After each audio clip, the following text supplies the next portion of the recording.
Hey everyone, how are you? I hope you are well. I'm also fine. Welcome to Backspace. In this easy step-by-step tutorial, we will learn how to insert a picture watermark only on the first page in Microsoft Word. Normally when you add a watermark in Word, it appears on every page of the document. But sometimes you may want to logo or background image watermark only on the cover page.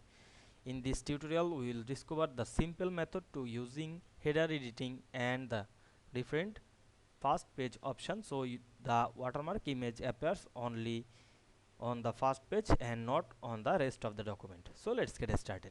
We can see here a assignment. We can see here many pages. Now I zoom out the document and see the all page at once. Now I want to add picture watermark only on the first page. At first, go to the design menu, then click the watermark drop down menu, choose custom watermark. Now I check mark on the picture watermark, then click select picture, then select the image from our file.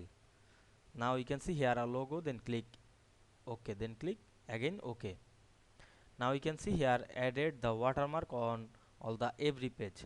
Now we go to the first page last and go to the layout menu, then click the drop down menu, choose continuous, then double click on the header option.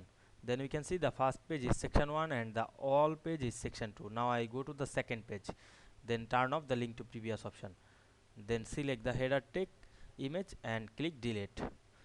Then we can see here delete the header on the all page but stable or available on the first page. Then close the header and footer.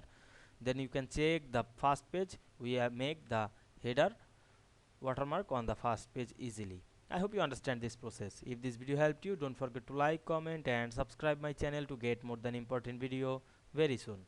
Thanks for watching.